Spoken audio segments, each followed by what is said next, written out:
Bien, merci d'abord à vous tous de m'accueillir. Alors, le temps et les grèves ne sont pas des circonstances favorables, mais je suis heureux de me retrouver puis en très bonne compagnie, puisque je suis à côté du prince Louis, dont j'ai servi le père et l'oncle, c'est-à-dire le prince Alphonse et le prince Gonçalves. Alors, pourquoi ce livre, dont le titre est optimiste, finalement? Oui, la France a un avenir. D'abord, j'y pensais depuis longtemps, et puis parce que lorsqu'on a été dans le monde politique ou lorsqu'on l'a côtoyé, ce qui est mon cas, et je le côtoie encore, on finit par, bien sûr, avoir un regard sur ce monde politique et sur la politique qui est menée, ou plutôt mal menée, je dirais. Et donc je me suis dit, mais enfin, la France a quand même énormément d'atouts. Il y a des gens entreprenants, il y a des gens intelligents, on a des grands scientifiques. Et pourquoi est-ce que, finalement, la France est-elle frappée d'une morosité totale? Et pourquoi les Français se disent, mais est-ce que la France a encore un avenir? Une espèce de déclinisme, pour employer un terme qui est à la mode, c'est-à-dire que, la France deviendrait une image historique, certes sympathique, mais destinée à disparaître d'une façon ou d'une autre, soit en se fondant dans un ensemble plus large qui serait l'Europe, ou plutôt l'Union européenne, qui n'a rien à voir avec l'Europe, je veux dire, ou s'effondrer dans une sorte de morosité et délétères, tels que d'autres pays d'Europe d'ailleurs ont pu connaître par le passé, mais qui eux s'en sont relevés. Donc preuve qu'on peut se relever d'états difficiles. Et pour moi la première raison, c'est que les hommes politiques, qu'ils soient de droite ou de gauche, et qui sont tous républicains pour être clair, ont une caractéristique absolument sidérante aujourd'hui, c'est qu'ils ne parlent jamais de la France ni des Français. Écoutez leur vocabulaire, ils vous parlent de la République et des citoyens. Et donc, c'est une vision des choses qui déjà prouve bien qu'ils sont dans une attitude purement idéologique. On n'est plus dans une politique enracinée qui concerne une nation avec son histoire, sa culture, son passé et son avenir à construire, et des gens qui sont des vrais gens, qui sont des Français, qui sont berrichons, qui sont bretons, qui sont alsaciens, qui sont antillais, qui sont tout ce que vous voulez, mais qui sont des êtres de chair et de sang, de culture et d'histoire. Et donc là, c'est très frappant chez l'actuel président de la République, qui nous parle toujours, effectivement, de la République et des citoyens. On ne parle jamais d'autre chose.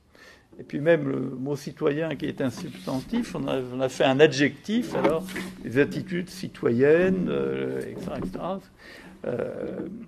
Ça, c'est la première chose. Donc, les hommes politiques semblent avoir oublié ce qu'est la France, alors que tous ces braves gens, ou braves, c'est beaucoup dire, qui se déchirent entre eux pour accéder aux fonctions les plus importantes, ne parlent pas de ce qui est l'objet même de ces fonctions, c'est-à-dire le service de la France et des Français. C'est quand même assez paradoxal que ceux qui prétendent gouverner ce pays ne parlent jamais ni du pays, ni des Français. Ça, c'est le premier point, qui paraît très clair. D'ailleurs, Mitterrand, finalement, avait dit homme très paradoxal, mais un jour avait dit une chose, avait une phrase qui était un peu une sorte de, d'oraison funèbre pour la France. Il avait dit la France est ma patrie, donc patrie, terre des pères. Donc on se retourne déjà vers le passé. L'Europe est mon avenir. Qui quand même est très significatif. Il considérait que la France en tant que telle, finalement, n'avait plus tellement d'avenir. Et ça, Mitterrand l'a dit, mais déjà auparavant, Giscard d'Estaing, il ne parlait plus de la France, il parlait d'hexagone. C'est absolument épouvantable. Et un de ses premiers ministres, qui était Raymond Barre, avait dit, je m'en souviens très bien, la France est un espace économique et social à la jonction de l'Europe du Sud et de l'Europe du Nord. Ça ne fait pas franchement rêver. Donc, or, pour gouverner un pays, justement, il faut savoir faire rêver les gens qu'on gouverne. Il faut leur dire qu'on va dans une direction, qu'on a un projet. Mais on peut rêver au creux des nuits de la France, mais de l'Hexagone ou d'un ensemble économique et social, c'est difficile. Donc le premier mot, à mon avis, premier mal vient de là.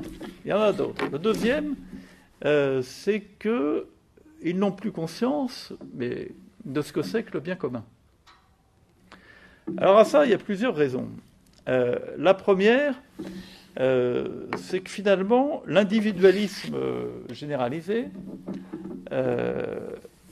a, pénétré, à l'évidence, la mentalité des hommes politiques. Et donc on est dans une société, d'ailleurs tout le monde, on l'entend toujours, une société de droit. Donc de droits, et en fait de droits individuels. D'ailleurs on ne parle jamais des devoirs, qui en principe devraient être la contrepartie des droits. Et donc il n'y a plus de facteur d'unité, puisque finalement ils ont réduit ce qu'ils appellent les droits de l'homme à la sacralisation des choix personnels. On le voit très bien, et c'est très frappant lorsqu'on regarde les questions dites de société. La famille, par exemple. Si ces gens avaient encore le sens du bien commun, ils oseraient dire on favorise plutôt la famille fondée sur le mariage, qui est facteur de stabilité, d'éducation pour les enfants, de continuité de la nation. Mais ils font exactement le contraire. Au nom de l'égalité et au nom des droits individuels sacralisés, finalement, alors le mot est peut-être horrible, mais il n'y a aucun intérêt à se marier. Autant, Bonaparte disait,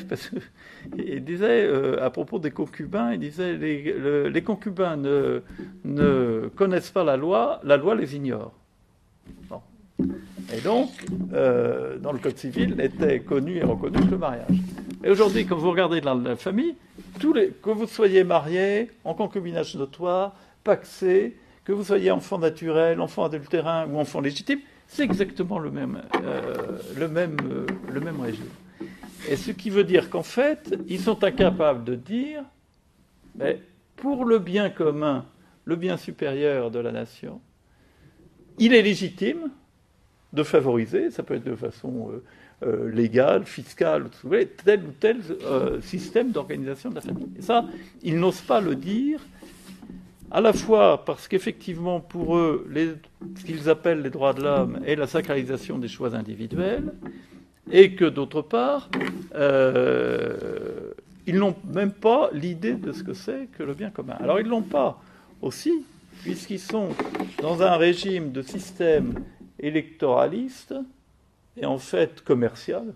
Ils se commercialisent pour arriver au pouvoir.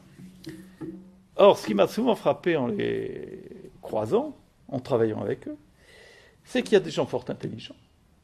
Il y a aussi des sacrés cons, excusez-moi d'être un peu vulgaire, mais il y en a quand même beaucoup. L'intelligence n'est certainement pas un critère pour entrer au Palais Bourbon. C'est plutôt la docilité au parti qui est un critère. Voilà.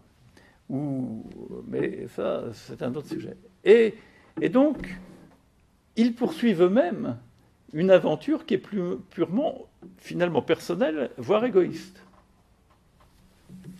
Et puisque le principe, c'est que le peuple est souverain, ça me rappelle une phrase qu'avait dite Vauban à Louis XIV. Et sire, je ne puis à la fois vous plaire et vous servir. Ce qui est une très belle phrase. Or, l'homme politique ou la femme politique française, qu'est-ce qu'elle cherche ? Non pas à servir d'abord, mais à plaire d'abord, puisque pour se faire élire, il faut plaire. Et souvent avec un cynisme total. On dit beaucoup, on rapporte beaucoup cette phrase ou ce mot qui n'est pas de lui d'ailleurs, de Jacques Chirac, qui disait « Les promesses n'engagent que ceux qui les reçoivent ». Bon, c'était avec le Percueil, le petit Percueil qui était son exemple. Alors, chacun trouve ses exemples où il peut, si je puis dire. Mais enfin, bon.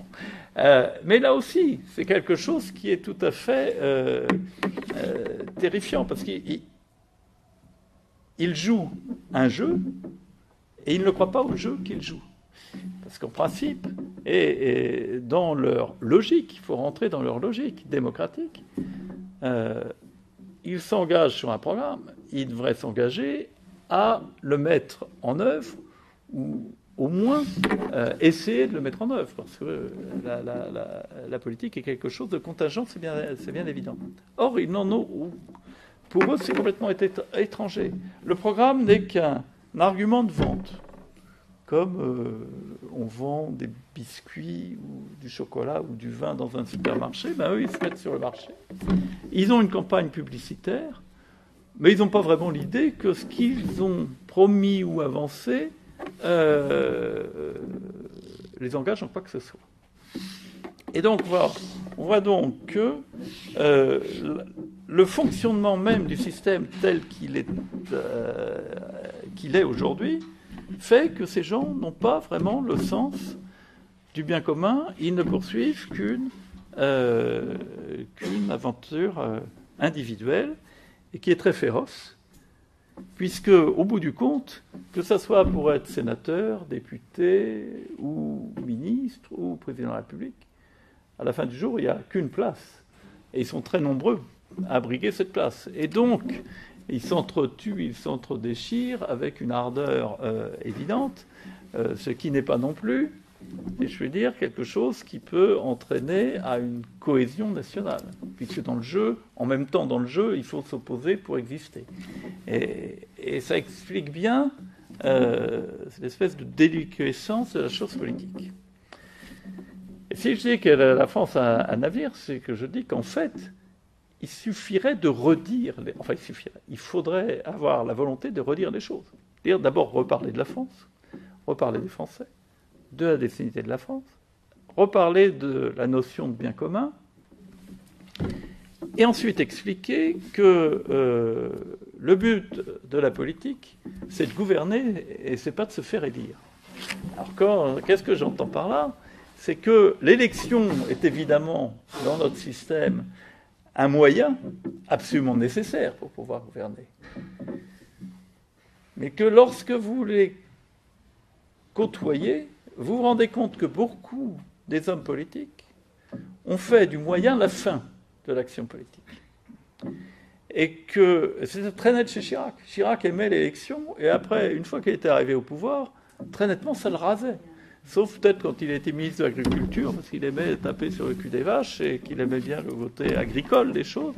Mais ça les rase. Et en même temps, ça les rase parce qu'il manque beaucoup de courage. Et finalement, la politique, c'est une charge. Ça peut vous empêcher de dormir. Ça peut, en principe, c'est prendre des décisions et qui sont souvent difficiles. Et donc, pour beaucoup, ils préfèrent l'apparence du pouvoir à l'exercice réel du pouvoir. Et ça m'a beaucoup frappé. Ce qui leur plaît, c'est l'apparence du pouvoir. C'est de faire appeler monsieur le député, machin. D'ailleurs, ils sont très occupés. Beaucoup travaillent peu, même s'ils sont intelligents, parce qu'ils sont très occupés.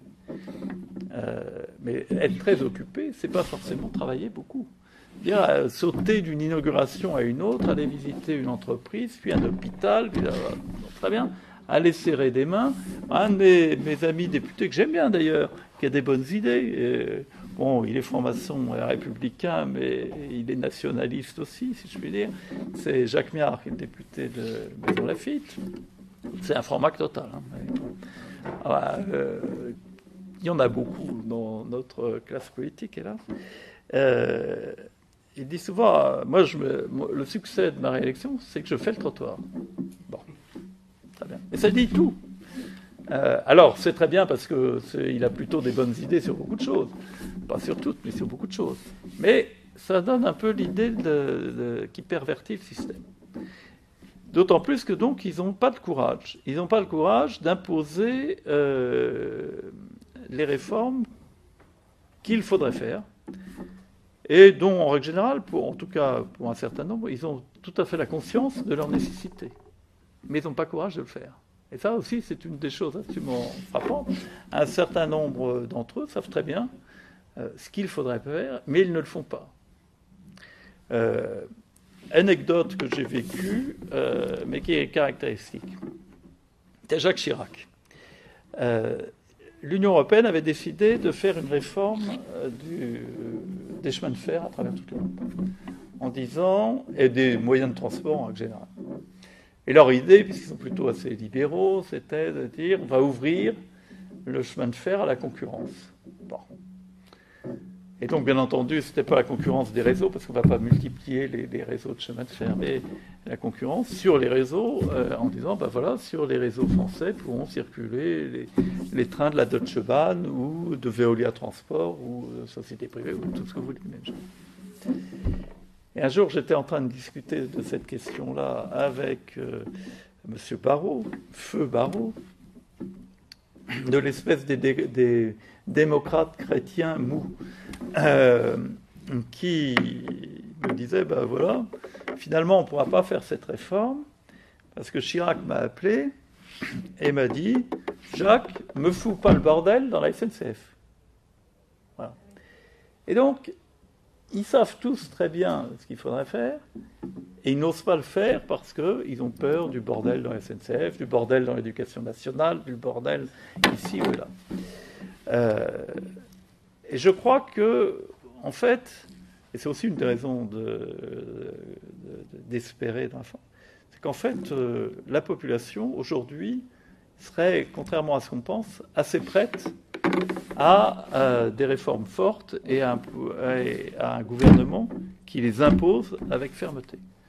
Parce que les gens en ont assez. Moi, je vois bien dans mon entreprise, mes collaborateurs ou mes collaboratrices sont absolument exaspérés par les grèves à répétition à la SNCF, par la mauvaise qualité du service. Donc ils voient bien que les choses ne vont pas. Et la fameuse rhétorique sur la grève qu'on fait par procuration ne fonctionne plus et ne marche plus. Donc ils manquent de courage. Ils manquent de courage aussi parce qu'ils pensent que si ils peuvent ou ils sont amenés à prendre des mesures impopulaires, ils risquent de ne pas être élus. Alors ça, c'est une erreur. D'ailleurs, Schröder, qui lui, effectivement, n'a pas été réélu, avait dit ne pas faire les réformes qui s'imposent n'est en aucun cas une garantie de réélection. Voyez Sarkozy, avait-il dit.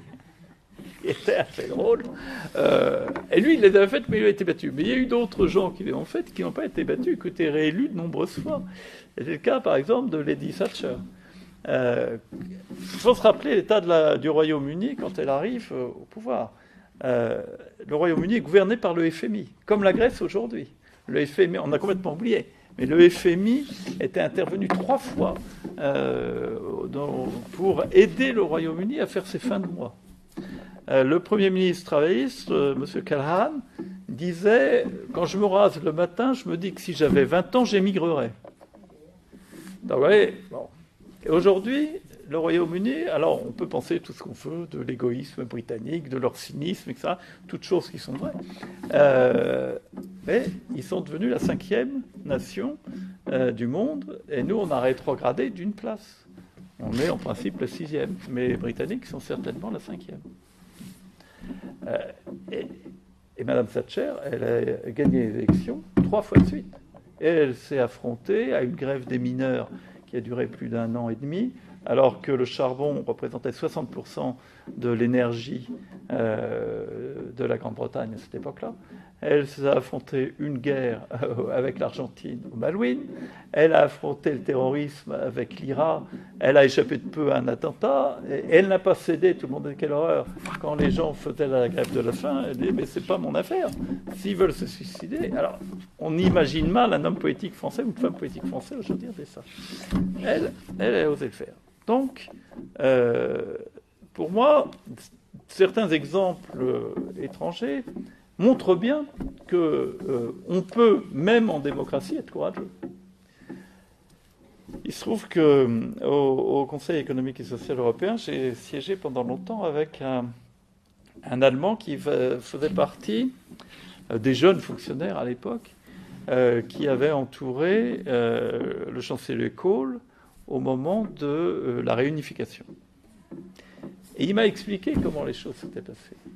Et c'était intéressant aussi de voir qu'on peut être homme d'État. Alors c'est vrai que les circonstances peuvent aider, mais on peut être homme d'État. Il me disait qu'en fait, à Bonn, puisque le pouvoir était à Bonn, c'était surtout des Allemands du Sud qui se moquaient pas mal des Allemands du Nord-Est, qui avaient peu de Berlinois, et que personne ne croyait à la possibilité, finalement, de la réunification. Les Berlinois qui étaient à Bonn en rêvaient, et c'était tout. Et puis, depuis 15 ans ou 20 ans, les services secrets allemands expliquaient que le système de l'Est était au bout du rouleau, qu'il allait s'effondrer, et puis rien ne se passait. Donc c'était l'histoire de Pierre et de Loup, à force de crier au loup 15 ans.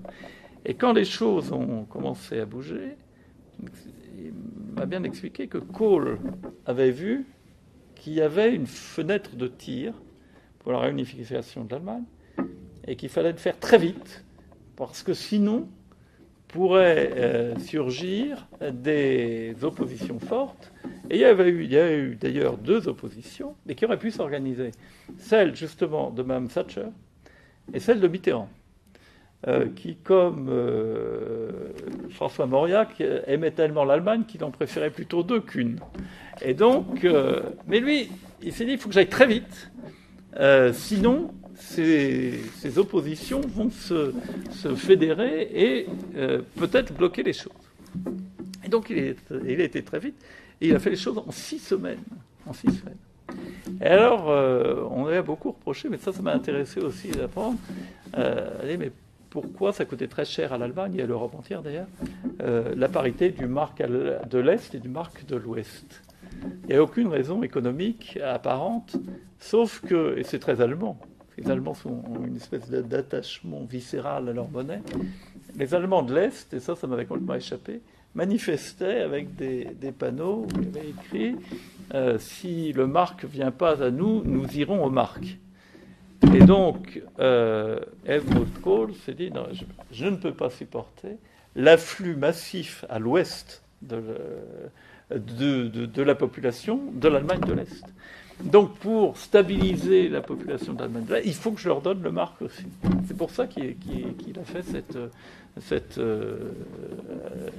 parité, qui était sans doute une erreur économique, mais qui était une intelligence politique. Donc, tout ça pour dire qu'on peut avoir, même en démocratie, des hommes d'État ou des femmes d'État. Parce que vous avez sans doute entendu, comme moi souvent, les chroniqueurs politiques, les Duhamel et autres, dire « Oh oui, mais en temps de paix, en démocratie, on ne peut pas avoir de grands hommes, de gens médiocres, etc. » C'est faux. C'est une espèce d'auto-justification de la médiocrité de la classe politique française. Je pense simplement que dire les choses, le dire, et oser le dire, surtout si on a un peu de poids politique, permet déjà aux Français, notamment, de se dire ben oui, mais c'est vrai, dans le fond, on ne parle plus jamais de la France, on ne nous parle plus jamais du fait qu'il peut y avoir un bien commun, et pourtant les gens sentent bien que l'individualisme forcené dans lequel on vit, alors ils le vivent peut-être eux-mêmes, si je puis dire, ils le pratiquent eux-mêmes, mais ils sentent bien que ça ne permet pas de faire vivre une société. Leur dire qu'il est possible d'être courageux en politique, qu'il est possible d'être un homme d'État, une femme d'État aujourd'hui, déjà ça permet de faire des choses. Autre question qu'il faudrait régler pour que la France puisse effectivement retrouver un avenir, c'est sortir du caractère complètement endogène de la classe politique française. Vous prenez la liste des ministres aujourd'hui du gouvernement de M. Hollande. 40, c'est déjà beaucoup. C'est même beaucoup trop. Sur les 40, 20 fonctionnaires. Après, donc 50%. La fonction publique représente 5,5% de la population française. 50% des ministres. Après, vous avez 8 apparatchiks de partis politiques ou d'associations. Tous les verts, vous regardez tous les ministres verts, aucun n'a eu, si je puis dire, un vrai métier. Ils ont été dans des associations, ils ont été attachés parlementaires, ils n'ont jamais rien fait d'autre que de l'agite-propre ou de la politique. C'est aussi le cas du Premier ministre. Le Premier ministre, il a été attaché parlementaire, membre de cabinet ministériel, etc., etc. Mais la vie réelle, non. Après, vous avez 8 avocats, vous avez 2 médecins, un héritier de groupe de presse, M. Baillet, fonctionnaire. On l'appelait à Toulouse le veau sous la mer, parce que c'était Mme Baillet qui était très, très, très, très autoritaire, qui tenait les rênes de la Dépêche du Midi, qui est le groupe. Et alors on appelait Baillet le veau sous la mer. Bon, donc lui, il a hérité de la Dépêche du Midi. Et il y a alors j'ai oublié qui d'ailleurs, mais il y a un secrétaire d'État qui a été avant directeur dans une société privée. Ce qui veut dire que déjà dans le gouvernement, on voit un système tout à fait étrange qui n'est pas du tout représentatif, si je puis dire, ni de la sociologie française, ni des forces économiques ou culturelles françaises. À l'Assemblée nationale, il y a 55% de fonctionnaires. Pour 5,5% de la population. Pour des raisons d'ailleurs mécaniques. Quand vous faites de la politique et vous êtes fonctionnaire, vous êtes en disponibilité, vous êtes battu, vous retrouvez votre poste de fonctionnaire. Moi, j'ai fait de la politique, je n'étais pas fonctionnaire, j'ai été battu, je me suis débrouillé pour retrouver un job. Alors j'aurais pu retourner dans mon entreprise de départ. Toujours, vous êtes absent pendant quelques années, il y a d'autres gens qui ont pris la place, c'est toujours désagréable. J'ai cherché ailleurs, j'ai trouvé ailleurs. Mais le Royaume-Uni, la règle, et j'étais il y a peu de temps dans un comté du centre de l'Angleterre, et pendant le dîner qui suivait les réunions de travail qu'on avait eues, je demande au directeur général des services, mais dites-moi, au Royaume-Uni, comment ça marche quand un homme, un fonctionnaire ou une fonctionnaire veut faire de la politique? Il dit, c'est simple, elle doit démissionner, ou il doit démissionner de la fonction publique dès qu'il a reçu l'investiture. Même pas dès qu'il a été élu. Dès qu'il a reçu l'investiture pour se présenter aux communes, il doit démissionner. Et donc, pour que, il se retrouve dans la même situation que n'importe quel homme. Résultat, il y a 30% des députés aux communes qui viennent du monde de l'entreprise, contre 1% en France. Et donc, c'est aussi un des problèmes. Qu'on retrouve concentré, si vous prenez les cabinets ministériels, et la pointe même du ministère, vous avez le ministre qui, en règle générale, a fait l'École nationale d'administration, son directeur général des services, par définition, a fait l'École nationale d'administration, et son directeur de cabinet aussi. Ce qui veut dire que ce sont les mêmes qui parlent aux mêmes. Quel est l'enrichissement intellectuel qui peut y avoir? Il n'existe pas. Avec des choses extraordinaires. Je me souviens que Madeleine, quand il était ministre du Budget, il est resté 6 mois, a démissionné parce qu'il n'avait pas pu choisir son directeur de cabinet.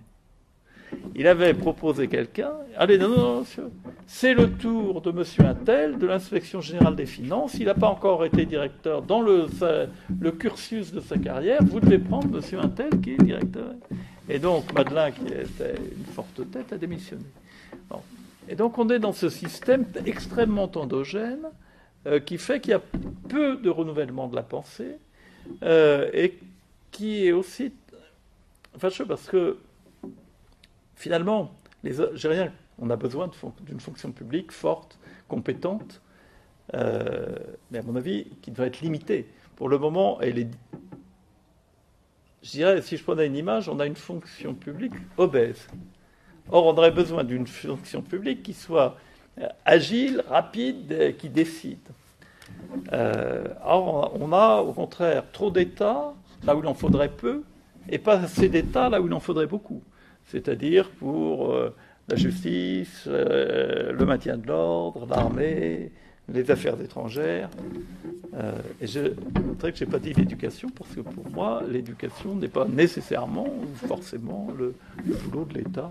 Et voilà. Et donc on est dans ce système où finalement les hommes de l'État vivent malgré tout de la redistribution, de et par la redistribution. Et donc, ils ont une vue biaisée des choses. Et une des raisons, d'ailleurs, de la situation financière catastrophique de l'État, enfin, 2200 milliards d'euros d'endettement, et des collectivités locales, tient à la conjonction du recrutement endogène de la fonction politique et de l'aspect, si je puis dire, commercial pour se faire aider. Parce que tous ces gens-là, en fait, ils sont dopés à la dépense publique. Ils sont dopés pour se faire élire. On promet des choses et des dépenses, etc. Donc ils sont dopés à la dépense publique. Dépense publique qui est gagée sur, finalement, la faculté d'emprunt. C'est-à-dire qu'on obère l'avenir de la France pour une immédiateté. Il y a l'année dernière, à propos de je ne sais plus quelle mesure, une aide supplémentaire qu'avait inventée M. Hollande, quelqu'un lui parle du coût. Il répond, cette chose sidérante, il a dit ça ne coûte rien puisque c'est l'État qui paie. Je pense que vous vous souvenez de ce truc invraisemblable. Et moi, j'aime à dire que je ne sais pas ce que c'est que l'argent public, parce que l'argent public, il vient toujours de nos poches. Et qu'il n'y a pas un argent public qui serait comme ça figé.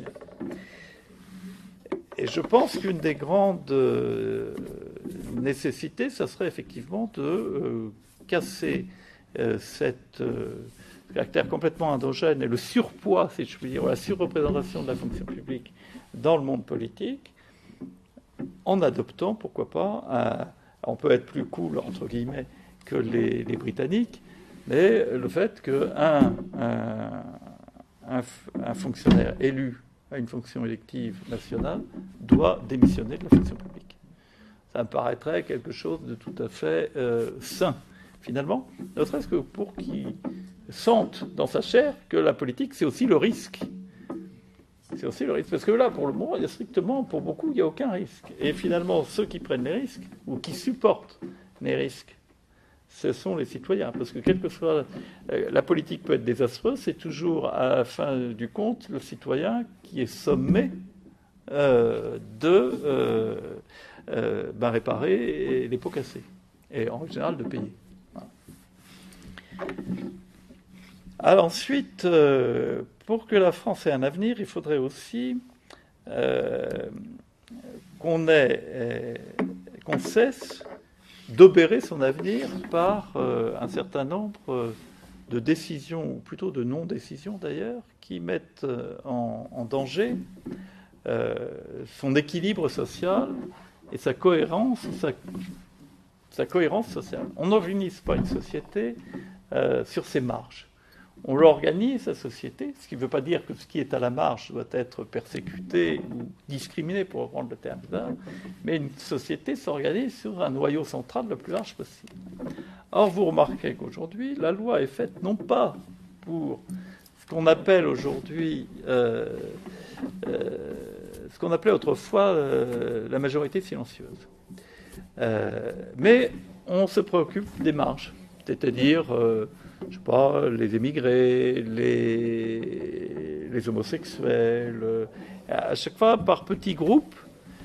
Et finalement, la loi se cale sur le problème des minorités et pas sur les problèmes de la majorité des personnes. Et il y a une expression qui est souvent employée ou bien par les hommes politiques ou bien par les journalistes que je trouve absolument détestable. Qui est celle des minorités visibles. Quand on vous parle de minorités visibles, ça suggère simplement une chose, c'est que la majorité, elle, est invisible, qu'à la limite, elle n'existe pas, et que donc, ces problèmes et ces soucis, on n'en parle pas. Et ça, c'est tout à fait, à mon avis, un des vices du système. Après, je parlais de politique ou de non-politique qu'on n'aime pas. Alors, j'ai abordé un problème dont on n'ose pas parler souvent, c'est celui de l'immigration. L'immigration en France est une réalité qui a été voulue, à mon avis, d'une certaine façon par une partie du monde économique, qui, et ça d'ailleurs il le reconnaissait aisément dans les années 60, pour peser sur les coûts de construction, on allait dans le bled et on faisait venir des ouvriers du Maroc, de l'Algérie ou de la Tunisie pour notamment répondre à la concurrence industrielle allemande. À l'époque c'était industrie, aujourd'hui c'est moins vrai. Bon. Et donc on a gardé un système légal qui est une pompe aspirante. Parce que notre système d'acquisition de la nationalité, aujourd'hui, c'est un mélange à la fois, bien entendu, du droit du sang, puisque sont français ceux qui naissent de parents français, ou d'un père ou d'une mère française, mais bien entendu, droit du sol, avec des conditions d'acquisition extrêmement légères. Hein. Et il faut avoir habité et vécu de façon continue ou discontinue pendant 2 ans en France entre l'âge de 4 ans et la majorité. Voilà, pas vraiment très contraignant. Mais qu'est-ce que ça veut dire? Moi, je l'ai vécu à plusieurs reprises. C'est-à-dire qu'une femme qui vient accoucher en France, à partir du moment où l'enfant est né en France, elle ne peut plus être expulsée. Les parents ne peuvent plus être expulsés puisque l'enfant peut opter pour la nationalité française au moment de sa majorité. Donc ils sont là. Une fois qu'ils sont là, ils peuvent bénéficier du regroupement familial qui fonctionne pour, bien entendu, les enfants éventuels qui auraient pu être ailleurs, peu importe où d'ailleurs dans le monde, mais qui remonte également aux ascendants. Chose qu'on ignore souvent, mais on peut faire venir ces ascendants. Et on arrive à un système étrange où des personnes âgées venant de nations autres que la France peuvent toucher une retraite allant jusqu'à 1 200 € par mois, alors que bien de nos agriculteurs ne sont qu'à 800 € par mois. 1 200 € par mois sans avoir jamais cotisé. Alors la question a été posée évidemment à l'Assemblée nationale par un député qui dit que ce système est invraisemblable. Le ministre a dit oui, c'est la loi, c'est comme ça. Ah, non, c'est comme ça. De la même façon, vous savez que les personnes qui sont en situation irrégulière, les immigrés en situation irrégulière, ont droit à la couverture médicale universelle, gratuite, sans ticket modérateur. C'est-à-dire qu'ils sont l'émigré illégal est dans une position plus favorable que l'émigré légal. Donc on a une accumulation de systèmes qui sont des véritables pompes aspirantes, non seulement à l'immigration, mais en plus à l'immigration illégale.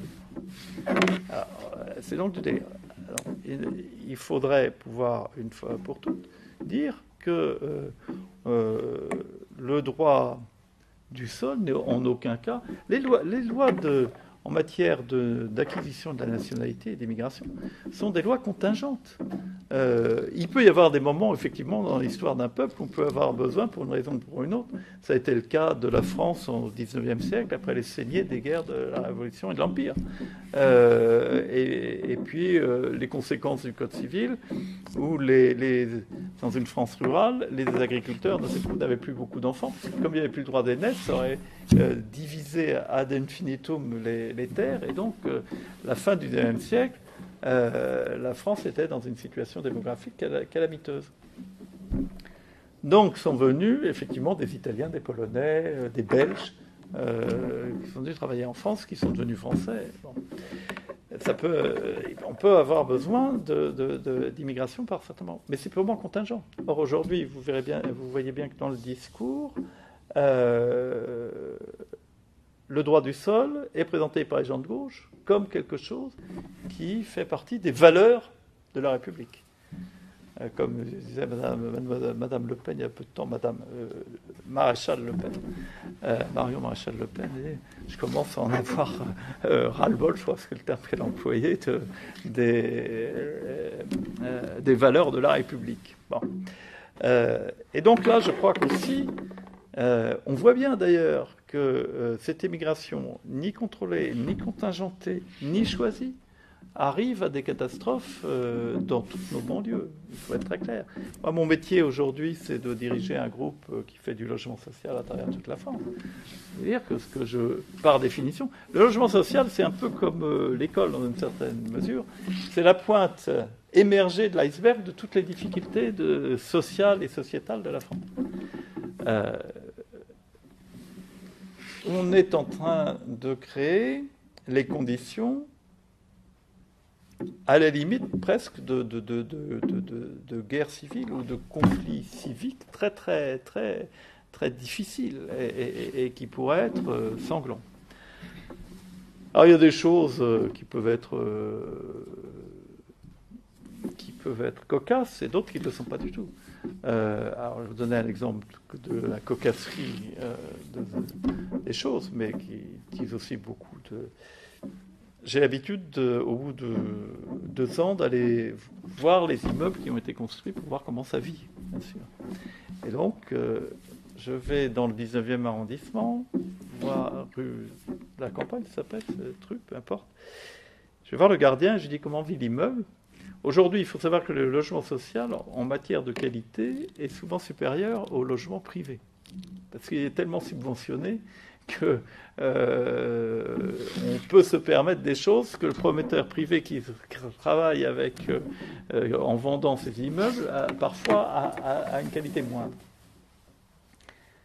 C'est pour dire qu'en matière de logement social, le problème, ce n'est pas le bâtiment, c'est l'habitant.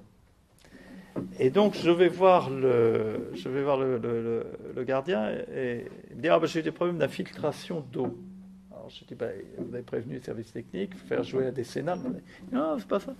Tu es une locataire du DALO, droit opposable au logement, encore une invention remarquable, de Madame Boutin d'ailleurs, mais bon, qui ne savait pas faire fonctionner la salle de bain. Alors, je dis, mais comment peut-on ne pas savoir faire fonctionner une salle de bain ? Eh bien, si, en fait, elle mettait de l'eau dans le fond de la baignoire, elle prenait une bassine et elle arrosait ses petits-enfants à côté de la baignoire. Elle était une dame qui arrivait du Mali, et pour elle, ça devait être le puits. Et donc, elle procédait comme ça. Alors évidemment, au bout d'un certain temps, ça fait des infiltrations sous les gens du dessous. Bon. Mais de temps en temps, on a aussi des surprises. On voit des notes d'eau extraordinaires. Et là, c'est parce que c'est la source, on ne coupe pas la source. Donc l'eau coule à longueur de jour et de journée. Alors ça, c'est dans le genre cocasse. Mais dans le genre qui n'est plus cocasse du tout, on a des problèmes.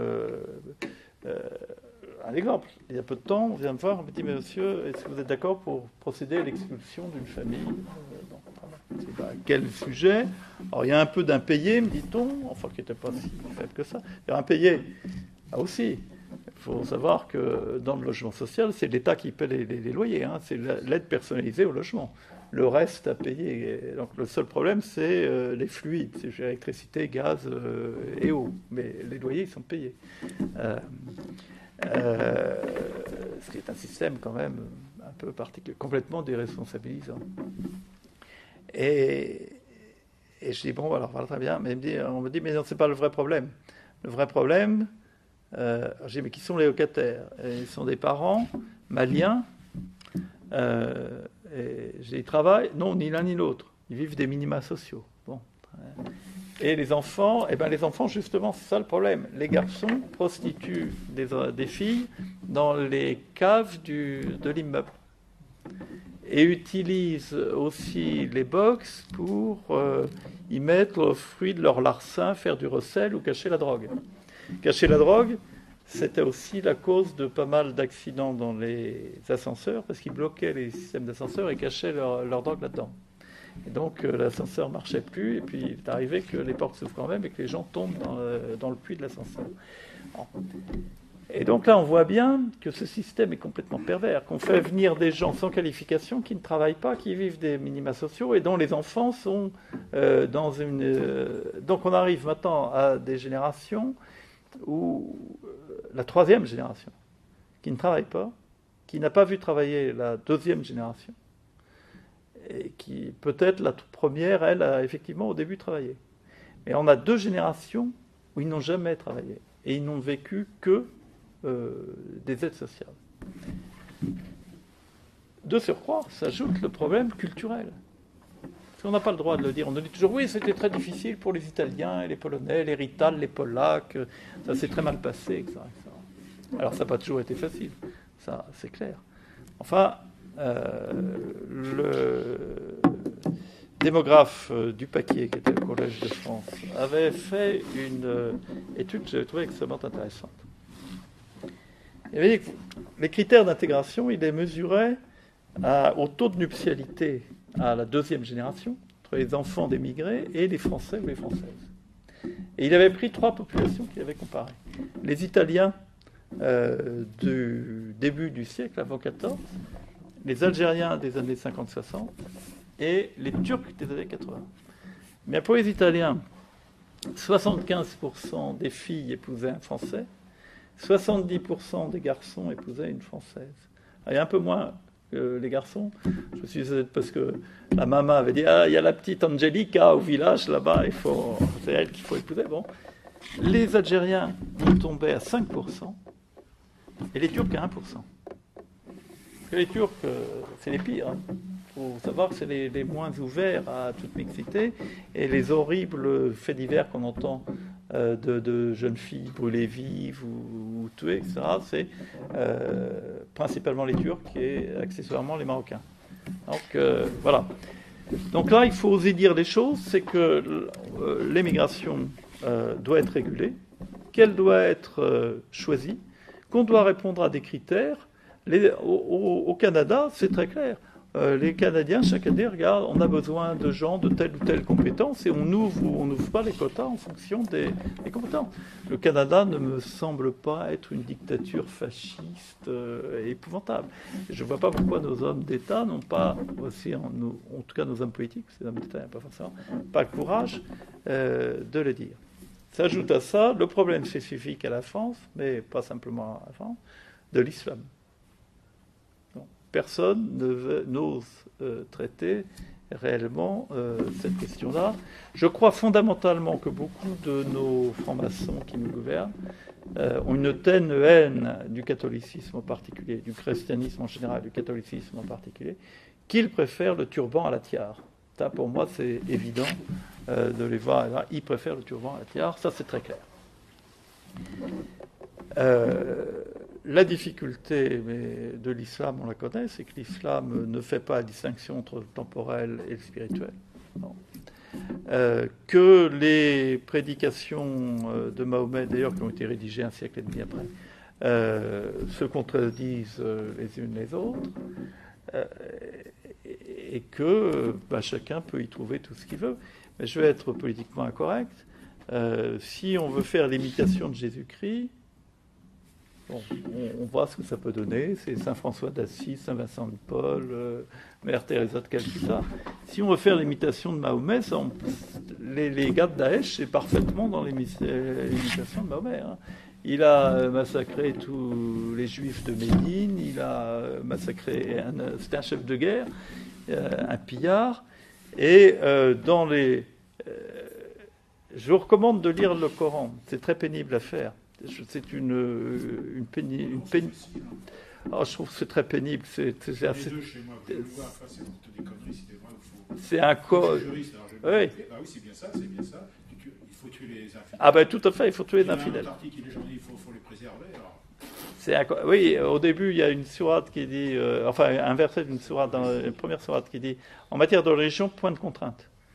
Et ensuite, il y en a des tas qui disent, prends l'infidèle où que tu le trouves et tue-le. Vous vous souvenez du fait divers, du fait de guerre épouvantable du pilote jordanien qui avait été brûlé vif. Et j'avais entendu le recteur de la mosquée Al-Azhar du Caire dire ce sont des infidèles, il faut les prendre, leur couper la main et le pied. Tiens, c'est très bizarre ça. Et alors, en lisant le Coran, je suis tombé sur un verset qui dit « Prends la fidèle, coupe-lui la main et le pied en alterné », c'est-à-dire la main droite et le pied gauche. Bon, et puis il reprend le truc comme ça, puis voilà, il ressort. Et je crois que la lâcheté de nos hommes politiques à l'ère de l'islam, elle fait d'autant plus honte quand on la trouve facilement sur Internet, d'ailleurs, vous pouvez lire la déclaration qu'a fait le maréchal Sissi, donc patron actuel de l'Égypte, justement à la grande mosquée Al-Azhar du Caire, où il a interpellé les religieux, a dit « Vous avez transformé notre religion en une idéologie, vous ne pouvez pas faire la guerre, 1,4 milliard de musulmans ne peuvent pas faire la guerre à l'ensemble du monde. » Enfin, était extrêmement violent. Terminant, vous serez jugé par Dieu à la pureté de vos intentions. Et donc, demandant une réforme de l'islam. Alors, aucun de nos hommes politiques n'a jamais osé dire ce que Sissi a dit. Voilà. Et donc l'islam, je crois qu'il faut aborder les choses en disant c'est pas la RATP, quoi. La religion d'amour, de tolérance et de paix. Et il faut oser le dire et être d'une... vous savez, on a tous de l'imam de, je sais plus où, en Bretagne, de Brest, je crois, qui disait aux petits-enfants qu'ils seraient transformés en singes s'ils écoutaient du rock. Et ça, c'est un des premiers, c'est dans un des versets d'une première sourate où il est dit Dieu transformera les impies en singes ou en porcs. Donc, il est écouter du rock, c'est être un impie, donc on est transformé en singe ou en porc. Voilà, c'est simple. Donc, je crois que sur cette question d'islam, il y a quelques musulmans qui sont des gens des musulmans qui prennent la parole en public, qui sont des gens très bien. Et qui disent en gros que nous musulmans, nous musulmans, nous devons apporter la preuve qu'on peut être de culture française et de culte musulman. Je trouve que la formule est assez bien. Et cela, on en parle peu ou on ne parle jamais, et je pense qu'ils sont très minoritaires. Et c'est ça tout l'enjeu. Enjeu qui me paraît très difficile. Enfin, parce que, justement, il n'y a pas cette distinction entre le temporel et le spirituel.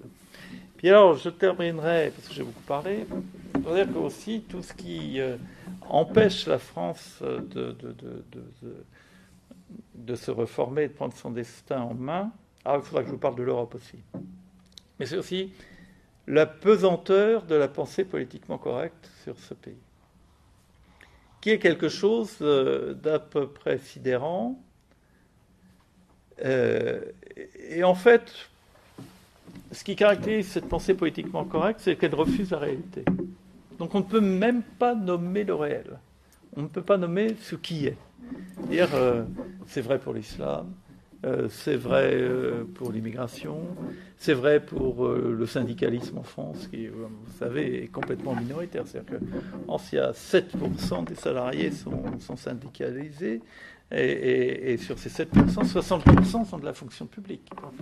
Donc on a un syndicalisme qui n'est pas représentatif. Bon. Toutes ces choses qui sont des faits. Hein. Aussi l'hyperfiscalité, on ne peut pas le dire. La nocivité de certains impôts, c'est politiquement incorrect, donc on ne le dit pas. C'est la formule qu'on préfère toujours une vérité, on préfère toujours un mensonge qui rassure à une vérité qui dérange. Et donc la réalité même est prohibée. Quand elle gêne, elle est prohibée. Exemple typique, quand il y a eu les attentats contre Charlie Hebdo, je ne suis pas Charlie, je ne l'ai pas été et je ne le serai pas, mais M. Hollande a déclaré « Ces attentats n'ont rien à voir avec l'islam ». Voilà.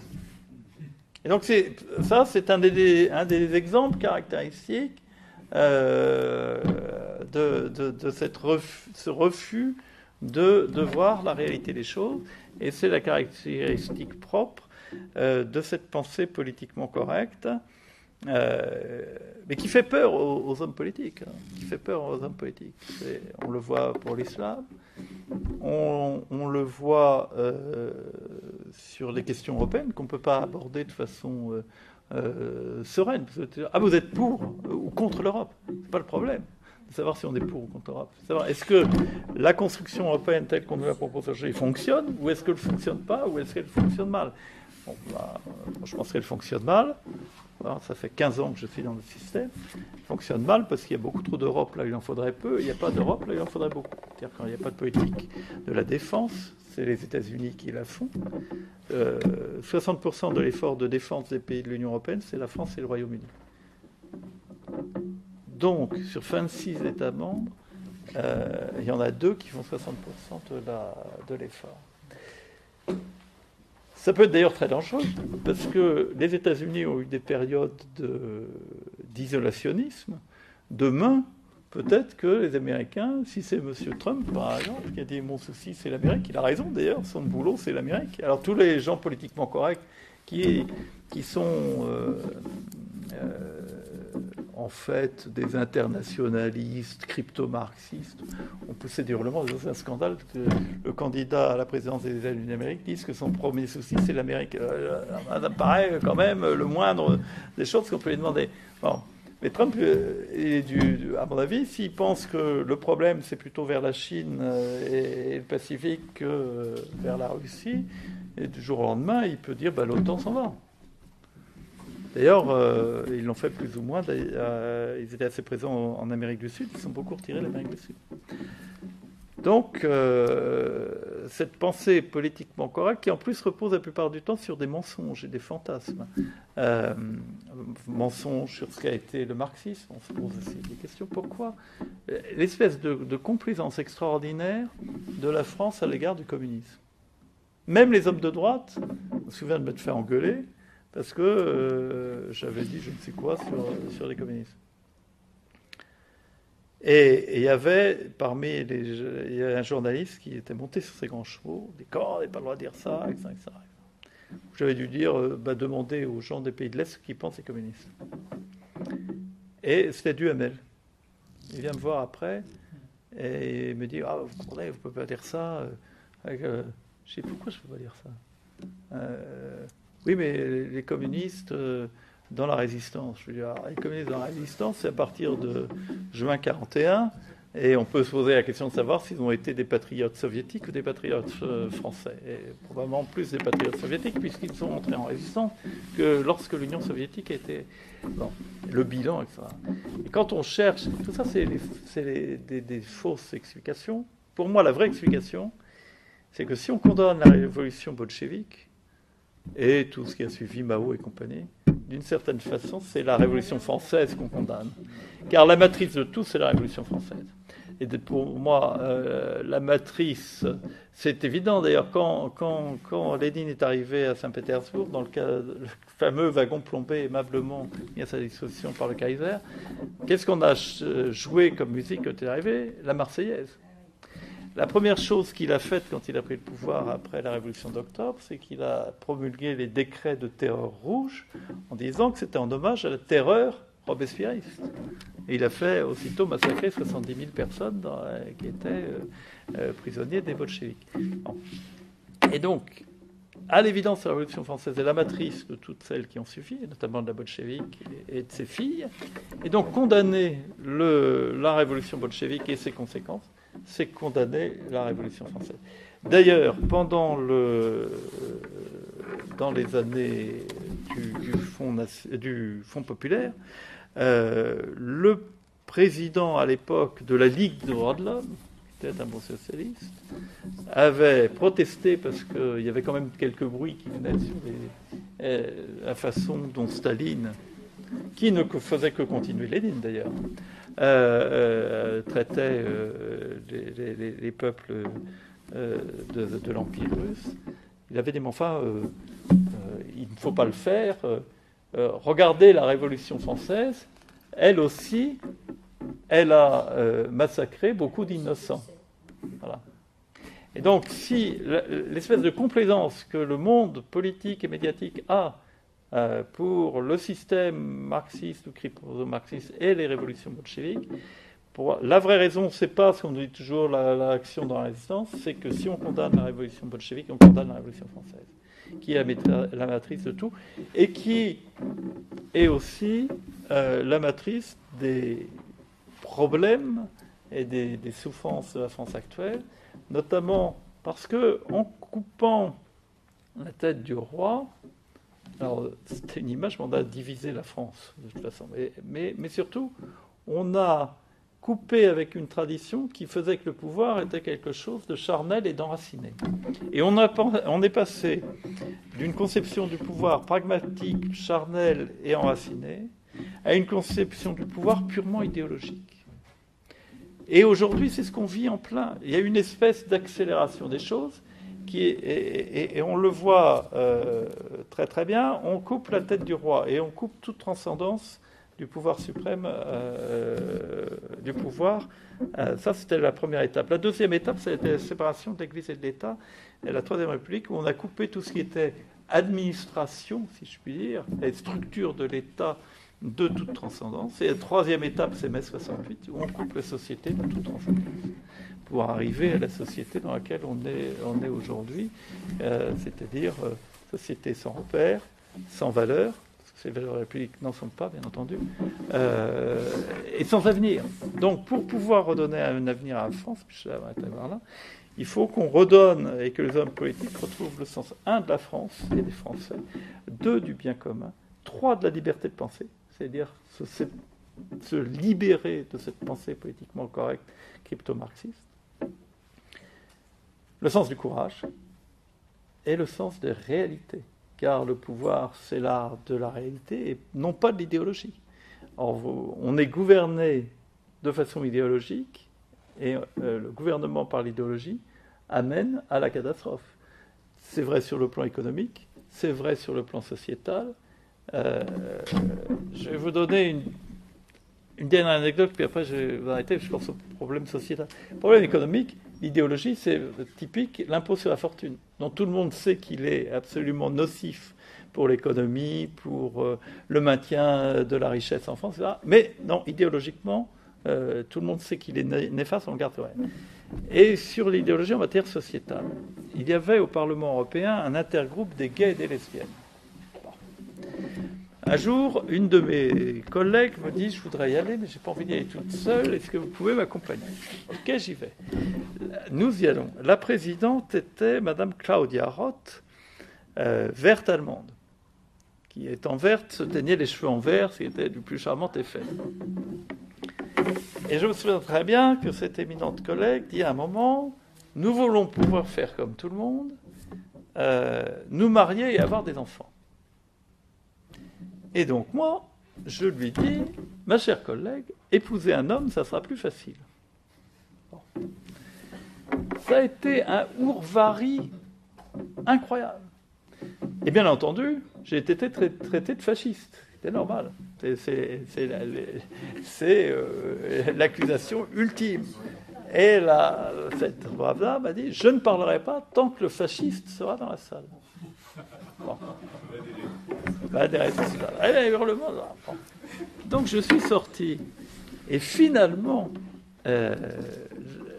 quand j'analyse les choses, elle avait dit quelque chose de profond, en fait, ou qu'elle pensait profondément. C'est-à-dire que la nature, dans ce système complètement individualiste, qui est le système de pensée individualiste, relativiste et politiquement correct, la nature est fasciste. Parce que c'est pas la nature, c'est pas nous qui avons décidé. La nature a des lois que nous n'avons pas choisies. Moi, je suis un homme, je suis pas une femme, je n'ai pas choisi. Voilà. Et donc, pour eux, la nature est fasciste. D'où toute l'espèce de délire sur tous ces problèmes, mais aussi de ce qu'on appelle ce qu'ils veulent trafiquer la nature humaine, etc. Le transhumanisme, le transhumanisme. Tout ça, cette espèce c'est l'hubris dont parlaient les Grecs, et je terminerai là-dessus, c'est qu'en fait, c'est complètement satanique.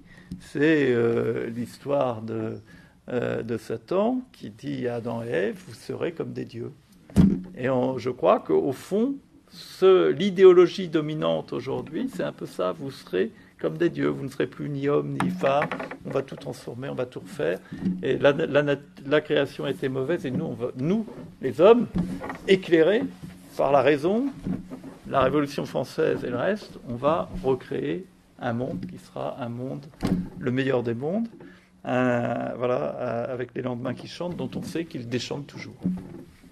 Voilà, je m'arrête là. Ouais.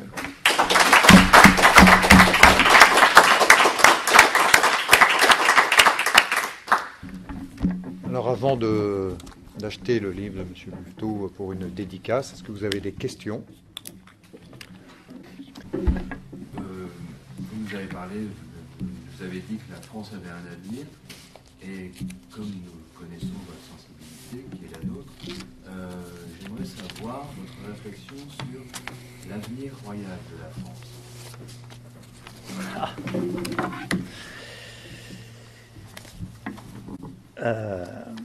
Ma conviction profonde, c'est qu'une des raisons du mal-être français, c'est... Alors, il y en a un qui l'a dit, bizarrement, c'est Macron, l'été dernier. C'est qu'il manque quelqu'un, c'est le roi. Et ça, pour moi, ça me paraît évident. Il y a une chose qui m'a beaucoup amusé, c'est, il y a quelques semaines, c'était les 90 ans de la reine d'Angleterre. Il fallait entendre des journalistes, je croyais rêver, je me pinçais. C'était une espèce d'apologie de la monarchie. Bon.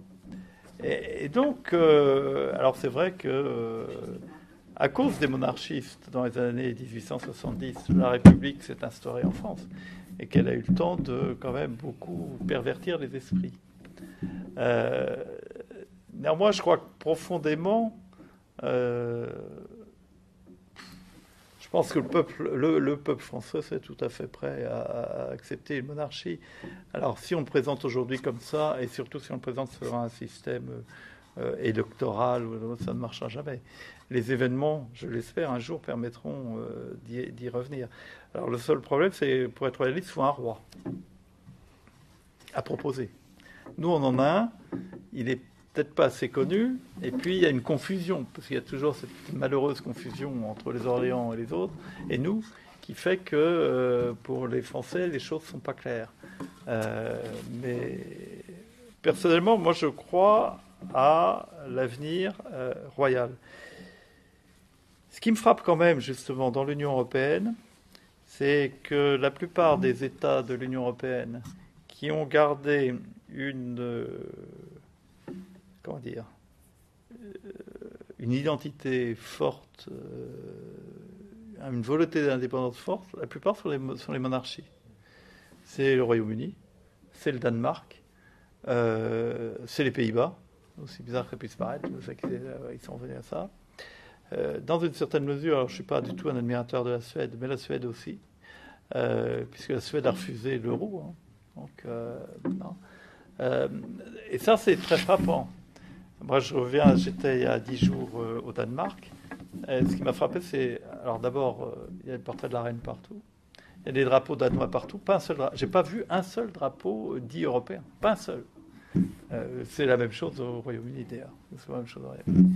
Et donc, ma conviction profonde, c'est que il y a une crise qui va forcément éclater, c'est la crise de la souveraineté. Et de la souveraineté nationale. Puisque dans la Déclaration des droits de l'homme, il est dit, c'est la référence ultime, je ne dis pas que c'est ma référence, mais c'est la référence ultime, la souveraineté réside essentiellement dans la nation. Or, tout le système qui se met en place depuis quelques années est de diluer la nation. Et si on dilue la nation, on dilue la souveraineté. Alors, c'est tout. C'est l'Union européenne, c'est l'OTAN, c'est les accords OMC, c'est demain éventuellement l'accord de libre-échange avec les États-Unis d'Amérique. Bon. Ce qui veut dire qu'aujourd'hui, tous ces gens qui nous parlent de démocratie, en fait, organisent la disparition du principe même de la démocratie. C'est bye-bye démocratie. C'est quelque chose d'autre. C'est le gouvernement des élites mondialisées, apatrides, et voilà, c'est ça qu'on... Et finalement, je crois que les gens finiront par se rendre compte que le meilleur garantie de la souveraineté nationale, voire même de la souveraineté du peuple, c'est le roi. Et ça me paraît d'une évidence totale. La meilleure garantie de la souveraineté, par définition, c'est le roi. Et dans l'Union européenne aujourd'hui, ça me paraît clair. Mais c'est vraiment évident au Royaume-Uni, c'est évident au Danemark, c'est évident aux Pays-Bas. Alors c'est peut-être moins vrai en Espagne et en Grèce. Et en Grèce, il n'y en a plus, malheureusement. Et en Belgique. En Belgique, parce qu'ils sont tellement divisés, c'est un État artificiel. En Espagne, c'est aussi un pays finalement très divisé, qui ne tient que parce qu'il a le roi, en vérité, mais ils en sont moins conscients. J'ai des syndicalistes espagnols avec moi au CES, et puis un jour, une des syndicalistes me dit qu'elle était républicaine. Je lui dis, je pense que vous avez tort. Je dis, moi, je peux vous parler de la République, je sais ce que c'est. Vous ne savez pas, moi je sais. En fait, le système républicain amène toujours au pouvoir, alors je fais exprès d'employer le terme parce que c'était une syndicaliste un peu quand même assez à gauche, au pouvoir le petit bourgeois envieux. Et donc c'est jamais quelqu'un du peuple qui arrive au pouvoir dans un système, jamais. Ou bien c'est de la haute bourgeoisie, ou bien c'est le petit bourgeois envieux, ou c'est le type qui a un compte à régler avec papa comme Hollande, c'est le cas. Le meilleur garant du fait que le pouvoir reste le pouvoir pour tous, parce qu'il n'appartient à personne, mais appartient à l'histoire, en fait, et qui n'appartient même pas au roi, c'est le roi. Voilà.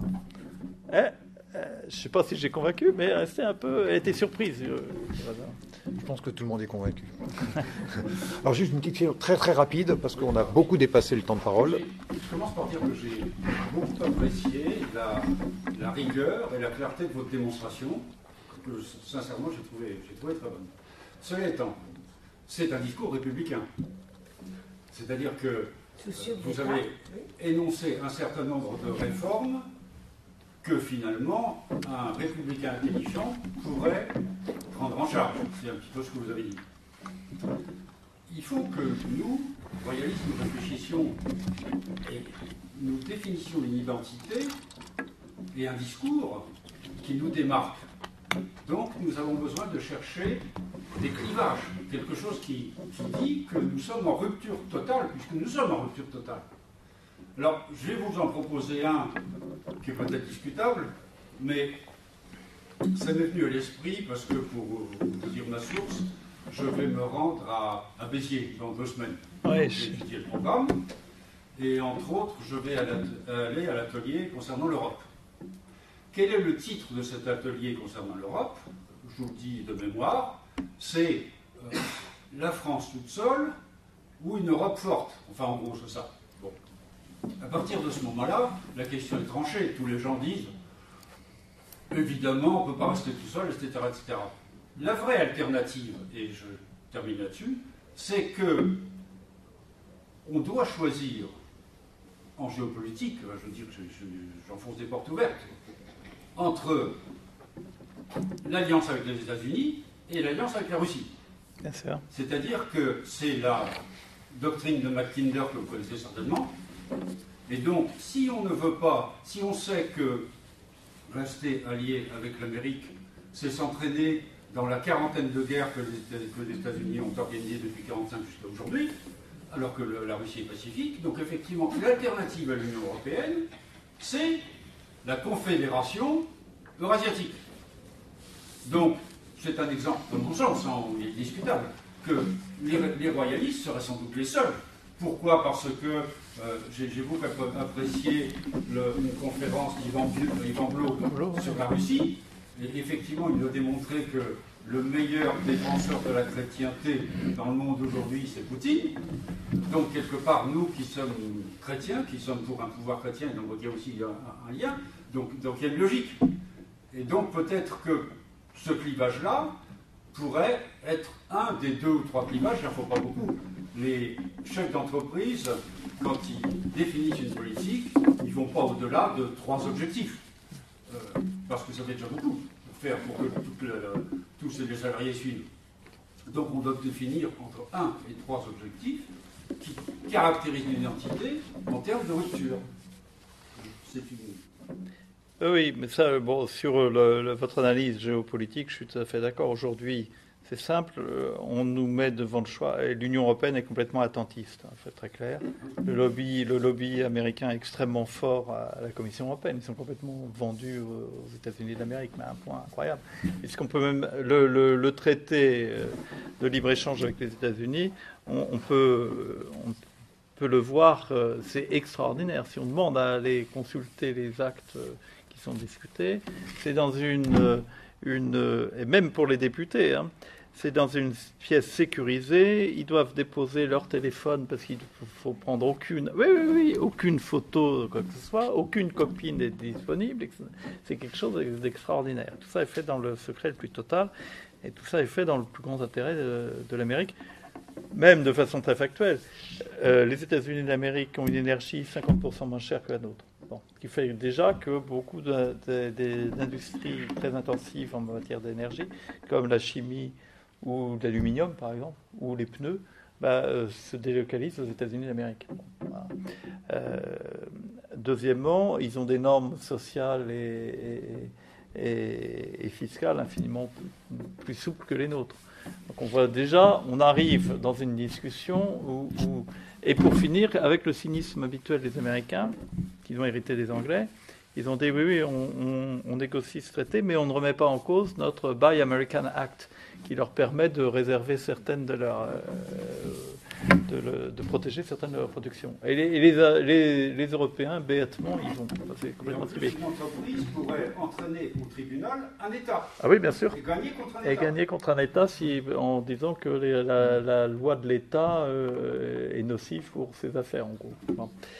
Et je crois qu'on a aussi quelque chose à dire en tant que réaliste. C'est-à-dire qu'il faut, pour l'équilibre même de la société-État, il faut qu'il y ait dans l'État un lieu qui soit hors des compétitions de personnes, et qui soit le lieu qui assure à la fois l'incarnation et la continuité de la nation, c'est-à-dire du peuple à travers les siècles, et qui puisse en cas être aussi, en certains cas, l'arbitre. C'est le minimum, si je puis dire, et qui soit en dehors des compétitions personnelles. En plus, le roi fait corps avec les intérêts de la nation, parce qu'ils sont les mêmes. L'intérêt du roi et l'intérêt de la nation, c'est la même chose. Donc, il est très nécessaire pour l'équilibre de la nation et pour le bien du peuple, on le voit bien d'ailleurs. Alors, le fait qu'il y ait un roi, ça ne peut pas résoudre tous les problèmes. Mais au moins, ça donnera, c'est à la fois l'institution royale, je préfère l'institution royale, le terme royal à monarchique d'ailleurs, est un facteur à la fois de stabilité, de paix civile et de sécurité, je dirais même mentale pour les peuples. Ça me paraît très clair. Ça remonte le moral. Oui, ça assure la continuité. En tout cas, merci beaucoup, Monsieur Buteau. Je crois que tout le monde est d'accord. Merci. Alors, la prochaine conférence aura lieu le 15 juin, ici, aux mêmes heures. Et donc, ça sera Monsieur Cheuseville, pour ceux qui étaient venus l'année dernière. Il avait déjà fait une conférence, donc il a écrit un autre livre. Donc, il y aura une suite sur certains royaumes qu'il nous en a déjà parlé. Il nous a parlé du Bhoutan, par exemple, l'année dernière. Et il nous parlera d'autres royaumes lointains.